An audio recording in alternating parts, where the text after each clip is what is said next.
আসসালামু আলাইকুম। দেশি কুকিং লাইফস্টাইলে আপনাদের সবাইকে স্বাগতম। আশা করছি আপনারা সবাই ভালো আছেন। আমি আলহামদুলিল্লাহ ভালো আছি। দেশ ও দেশের বাইরে যে যেখান থেকে আমার আজকের ভিডিওটি দেখছেন আপনাদের সবাইকে জানাই আন্তরিক প্রীতি ও শুভেচ্ছা। আমি সকালে প্রথমে আমার গাছগুলোতে পানি দিয়ে দিচ্ছি। আমার 2টা বারান্দাতে গাছ আছে, এটা আপনারা যারা শুরু থেকে আমার সাথে আছেন তারা সবাই হয়তো জানেন। তো এই বারান্দায় যে আমার সকাল সন্ধ্যা ফুল গাছটা, এটাতে তো ফুল চলে এসছে। আর এই যে একটা কি বলে এটাকে, অপরাজিতা গাছ। তো অপরাজিতা গাছের কিছু বীজ রোপণ করা হয়েছিল, তো সেটা থেকে চারা গজিয়ে বড় হচ্ছে চারাগুলো। আর এই যে উস্তা গাছগুলো, এগুলো কিন্তু আমি কিছুদিন আগেই এই উস্তা বীজগুলো রোপণ করেছি। তো মাশাআল্লাহ এখানে 6টা চারা উঠে গেছে অলরেডি। তো আপনাদেরকে একটু দেখিয়ে দিলাম। আমার কাছে তো দেখে ভীষণ ভালো লাগতেছিল। এর আগে আমি যে অনেকগুলো বীজ রোপণ করেছিলাম তার মধ্যে থেকে একটা গাছ হয়েছিল। তো সে একটা গাছ থেকে তো আলহামদুলিল্লাহ একবার উস্তা খেয়েছি, আরেকবারও একটা উস্তা পেরেছি। এখন বড় উস্তা গাছটাও আর বেশি দিন লাস্টিং করবে না। একজনের বিদায় নেওয়ার সময় হয়েছে আর 6 জন এসে উপস্থিত হয়েছে। এটাই প্রকৃতির নিয়ম। একজন বিদায় নিলে আরও দেখা যায় 4-5 জন এসে হাজির হয়। তো এই যে এরপরে আমরা বরাবর বাসায় চলে গেছিলাম সকালেই।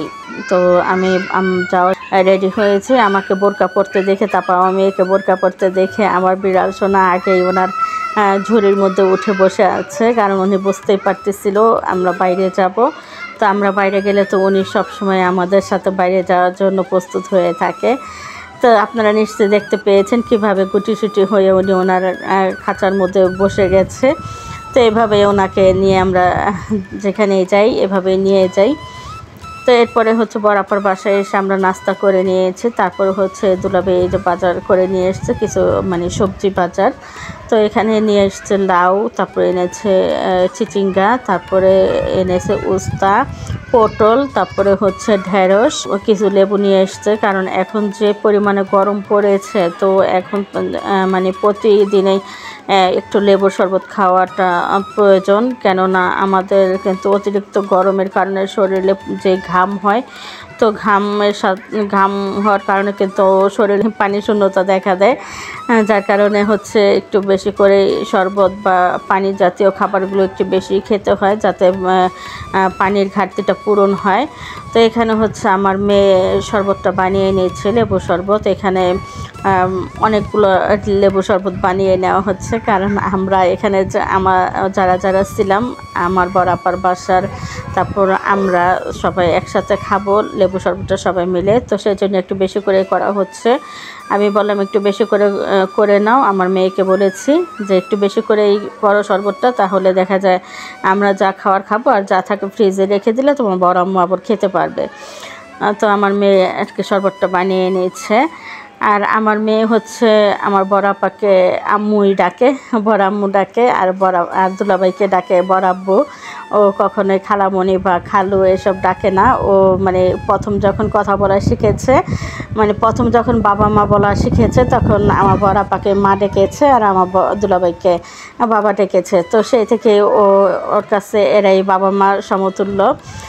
আর আমাকে কিন্তু ও ছোটোবেলা মা ডাকতো না, যেটা সত্যি কথা। আম্মু বলে ডাকতো না, আমার নাম ধরে ডাকতো। তো এখন আস্তে আস্তে তারপরে যখন বড় হলো, তারপরে আর কি আম্মু ডাকা শুরু করেছে। সবাই বলেছে আম্মু ডাকতে, সবাই শিখিয়ে দিয়েছে, তারপরে ও আম্মু ডাকা শুরু করেছে। আমাকে নাম ধরে ডাকতো আর আব্বুকেও নাম ধরে ডাকতো। তো ছোটোবেলার কথাগুলো মনে হলে এখনও মাঝে মাঝে হাসি পায়। তো এরপরে এই যে তোদের সাথে কথা বলতে বলতে তো আমার মেয়ের লেবুগুলো সব চিপে নিয়েছে। এখানে 8টা লেবু আর কি শরবত করা হয়েছে। আর এই যে বারবার আপনাদেরকে একটা বিড়াল সোনা দেখিয়ে দিলাম, এ আমার আরও একটা বড় আপু। একে তো আমি বোন বলে ডাকলে সাড়া দেয়। তারপর আমার মেয়ে যখন ওনাকে আম্মু বলে ডাকে, তখন উনি লেজ নাড়িয়ে সাড়া দেয়। আম্মু ডাকটা শুনতে এত পছন্দ করে উনি। আমার ভাগিনারাও ওকে আম্মু বিড়াল বলে ডাকে, তো ও অনেক খুশি হয় আম্মু বিড়াল ডাকলে। তো এরপরে তো শরবতটা বানিয়ে আমার মেয়ে হচ্ছে সবাইকে দিয়ে দিচ্ছে গ্লাসে করে। তো বন্ধুরা, যারা আমার ভিডিওটি দেখা স্টার্ট করেছেন এখনও যারা একটি লাইক দেন নাই, তারা প্লিজ একটি লাইক দিয়ে আমার ভিডিওটা কন্টিনিউ করুন। আজকে কিন্তু একটু দেরি করে লাইকটা চেয়েছি, তো দেখা যায় অনেক সময় লাইকটা না চাইলে আপনারা লাইক দিতে চান না, আপনারা লাইকটা দেওয়া নিয়ে অনেক কৃপণতা করেন। তো আপনাদের একটি লাইক হয়তো আপনাদের কাছে কিছুই না, কিন্তু আপনাদের একটি লাইকই পারে আমার চ্যানেলটাকে আরও কিছু মানুষের কাছে পৌঁছে দিতে। সেজন্য প্রতিদিনই আমি লাইকটা দেওয়ার কথা বলে দিয়ে থাকি। তো এই যে এখানে লেবু শরবত নিয়েও ওনারা দুই বোন হচ্ছে একটু ফটোশ্যুট করে নিচ্ছে, আমার মেয়ে আর আমার ভাগ্নি। তো লেবু শরবতটা কিন্তু ওনাদের ভাইয়ার জন্য নিয়ে যাচ্ছে, ওনার দুই ভাই, তো তাদের জন্য নিয়ে যাচ্ছে। আর এই যে ফটোশ্যুট করতেছে, দুষ্টুমি করতেছে। তো আমি বললাম যখন এসে মাইকটা দিবে তখন ভালো লাগবে, তোমাদের ফটোশ্যুট মানে ছুটে যাবে। তখন আবার মানে শরবতের গ্লাস নিয়ে দৌড়ে চলে গেল ওর ভাইয়াদেরকে দিতে। তো এরপরে তো আমি উস্তাগুলো কেটে নিয়েছি, তারপরে হচ্ছে লাউটা কেটে নিয়েছি। আর লাউটা এত সুন্দর কচি, মানে বীজগুলো তো একদম ছোট ছোট, দেখতেও সুন্দর লাগতেছিল।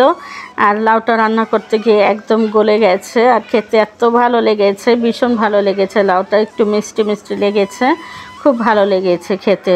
আর আমি হচ্ছে আজকে লাউ দিয়ে ইলিশ মাছ দিয়ে রান্না করব, উস্তা ভাজি করব, আর হচ্ছে শোল মাছ রান্না করব। শোল মাছ আর কই মাছ এগুলো একসাথে রান্না করব। তো আপনারা পুরো ভিডিওটা দেখতে থাকেন, তাহলে বুঝতে পারবেন আমি কি দিয়ে কি রান্না করতেছি। তো এখানে হচ্ছে আমি রান্নাঘরে চলে এসেছি আমার কোটা কাটা শেষ করে।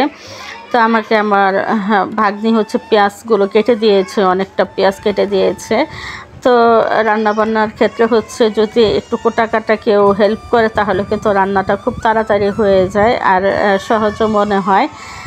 তো এখানে আমি লাউটা বসিয়ে দিয়েছি। লাউ বসানোর জন্য আমি একটু তেল দিয়ে দিয়েছি, আর লাউ তরকারিতে তো তেল বেশি একটা দিতে হয় না, সামান্য তেল দিলেই এনাফ। তো এরপরে হচ্ছে পেঁয়াজটা ভেজে নিয়েছি, একটু বেশি পরিমাণে পেঁয়াজ দিয়েছি, কেননা এটা লাউ হচ্ছে পানসের তরকারি, তো যার কারণে একটু পেঁয়াজটা বেশি দিতে হয় পানসে সবজিতে। তো আমি পেঁয়াজটা ভেজে নেওয়ার পর একটু আদা রসুন ভেজে নিয়েছি, আদা রসুন পেস্ট। এরপরে সামান্য হলুদ গুঁড়ো, মরিচ গুঁড়ো, ধনে জিরে গুঁড়ো দিয়ে স্বাদ মতো লবণ দিয়ে মশলাটা কষিয়ে নিয়েছি। আর আমি হচ্ছে লাউ তরকারিতে সবসময় মশলাটা কম ইউজ করি, কেননা লাউ কিন্তু মশলা একদম হালকা লাগে। আর যেহেতু ইলিশ মাছ রান্না করব, ইলিশ মাছেও কিন্তু মশলার পরিমাণ খুবই কম লাগে, তো সেই জন্য অল্প পরিমাণে মশলাই দিয়েছি। আর এদিকে হচ্ছে পাশের চুলায় আমি মাছগুলো ভেজে নিচ্ছি। মাছগুলোতে আমি লবণ, হলুদ, মরিচের গুঁড়ো দিয়ে মেখে রেখে দিয়েছিলাম, তারপরে হচ্ছে ভেজে নিচ্ছি। আর এটা তো আমাদের গ্রাম থেকে আনা হয়েছে, মাছগুলো আমাদের পুকুরের মাছ। আমার তো এর আগের ভিডিওতে আপনাদেরকে দেখিয়েছি আমি যে পুকুরের থেকে মাছগুলো ধরেছে আমাদের, তো সেই মাছগুলোই আর কি ফ্রিজে রেখে দেওয়া হয়েছিল, তো সেগুলি রান্না করে নিয়েছি। আমি শোল মাছটা এমনিতেই শুধু রান্না করব টমেটো দিয়ে। তো এদিকে হচ্ছে ইলিশ মাছের তরকারির জন্য যে আমি লাউটা কষিয়ে নিয়েছি, তো লাউটা কষানোর পরে আমি ঝোলের পানিটা দিয়ে দিয়েছি। এরপর বলক চলে আসার পরে ধনেপাতা দিয়ে দিলাম। তো ধনেপাতা দিয়ে যখন তরকারিটা একটু জাল হয়েছে তখন আমি মাছগুলো দিয়ে দিচ্ছি, ইলিশ মাছ। এখানে আমি 2টা মাছ নিয়েছি, তো 2টা মাছ কেটে নিয়েছি। 2টা মাছ কেটে ধুয়ে তারপর হচ্ছে লবণ মাখিয়ে রেখে দিয়েছি প্রায় আধা ঘন্টার মতো, তারপর হচ্ছে রান্নাটা করে নিচ্ছি। তো এদিকে হচ্ছে আমি শোল মাছের তরকারিটাও বসিয়ে দিয়েছি। শোল মাছ রান্নার জন্য এখানে তেল দিয়ে দিয়েছি, এরপরে পেঁয়াজ কুচি দিয়ে দিলাম বেশ অনেকখানি।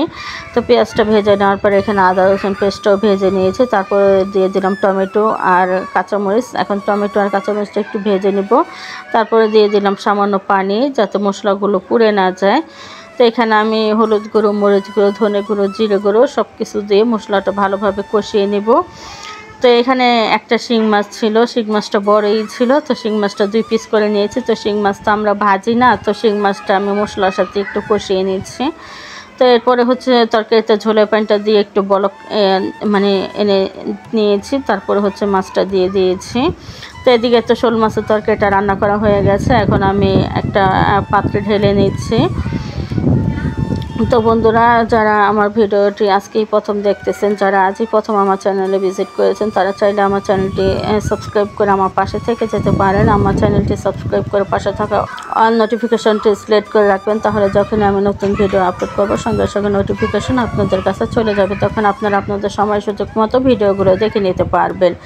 আর যারা ফেসবুক পেজ থেকে আমার ভিডিওটি দেখছেন, তারা চাইলে আমার পেজটি ফলো দিয়ে রাখতে পারেন। আর যারা অলরেডি আমার চ্যানেলটি সাবস্ক্রাইব করে আমার পেজটি ফলো দিয়ে রেখেছেন, তাদের সবাইকে জানাই অসংখ্য ধন্যবাদ।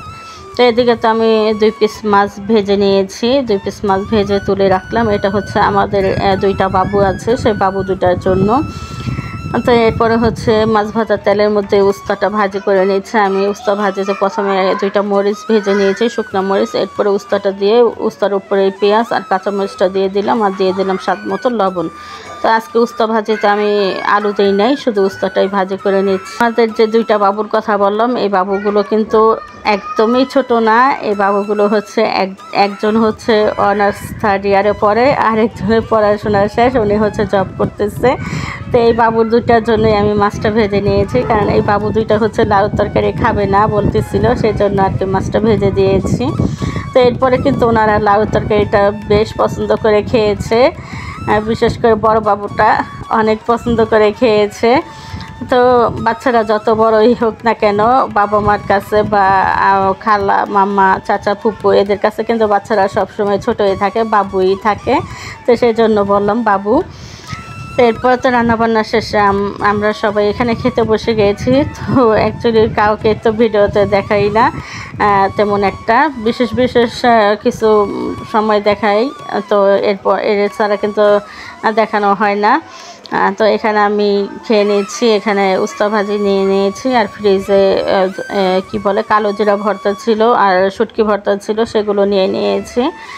তো ভর্তা আর ভাজি দিয়ে খেয়ে তারপর হচ্ছে লাউ তরকারিটা নিয়ে নিয়েছি। আর লাউটা এতটাই কচি ছিল, লাউটা বলক আসার সঙ্গে সঙ্গেই মানে সিদ্ধ হয়ে গেছে। তো লাউ তরকারিটা মাশাআল্লাহ অনেক ভালো লেগেছে খেতে, মানে সবাই তো খুব পছন্দ করে খেয়েছে। তো একদম গলে গেছে লাউটা। তো বন্ধুরা, আজকের মতো এ পর্যন্তই। আগামী ভিডিও দেখার আমন্ত্রণ জানিয়ে আজকের মতো বিদায় নিয়ে নিচ্ছি। সবাই ভালো থাকবেন, সুস্থ থাকবেন, অবশ্যই নিরাপদে থাকবেন, আর যতটা সম্ভব তরল জাতীয় খাবারটা খাওয়ার চেষ্টা করবেন। আর বন্ধুরা, যা মানে অনেকে আছেন আমার চ্যানেলে ভিজিট করতেছেন বা আমাকে ওনাদের চ্যানেলে ইনভাইট করতেছেন, বলতেছেন বন্ধু হয়ে পাশে আছি। তো বন্ধু হয়ে পাশে কিভাবে আছেন বুঝতেছি না, আপনারা তো আমার চ্যানেলটা সাবস্ক্রাইব করেন না। সাবস্ক্রাইব না করলে কিভাবে বুঝবো আপনারা আমার বন্ধু হয়ে পাশে আছেন।